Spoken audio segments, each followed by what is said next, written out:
ભરૂચમાં યુવાનોને ટિકિટ આપવા નાગરિકોએ કરી ઉગ્ર માંગ। ભરૂચમાં વોર્ડ નંબર 1 માં શહેર કોંગ્રેસ પ્રમુખનો સ્થાનિકોએ ઘેરાવ કર્યો। નગરસેવા સદનની ચૂંટણીમાં યુવાનોને ટિકિટ આપવાની રજૂઆત કરી। સિનિયર કોર્પોરેટરો વિસ્તારમાં સક્રિય ન રહેતા હોવાનો આરોપ પણ સ્થાનિકો લગાવી રહ્યા છે।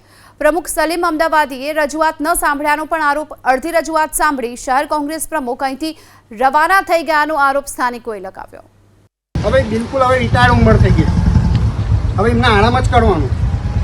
હવે એ ઉંમરે તમને લાગે કે સેવા કરી શકશે?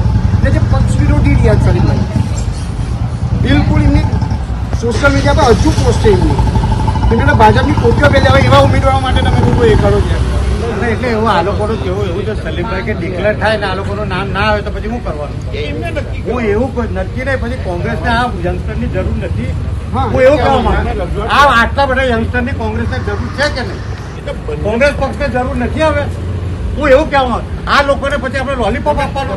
પહેલી વખત જયારે આની બહેરી M.Com B.Ed છે, એજ્યુકેટેડ છે, બરાબર છે, બક્ષી બંધ થઈ દીધી, રજૂઆત નહીં, શહેર પ્રમુખને નથી હોતા, કોને તમે વોર્ડ પ્રમુખને નથી પૂછતા? મને એક વખત ફોન કરીને તમે પૂછ્યું કે ભાઈ આપણે શું કરવાનું છે આગળ? તો અમારી પાસે મજૂરી કરાવવાની છે તમારે? ભાઈ તમે જે છે તે બધા એવું ને ખોટી વાત છે, આ રીતે ના ચાલે। આટલા બધા લોકોને તમે ઇગ્નોર કરો। પૂરેપૂરી રજૂઆત નથી સાંભળી, જવાબ બી નથી આપ્યો। સલીમભાઈ ચાલ્યા ગયા, શહેર પ્રમુખ ભરૂચના।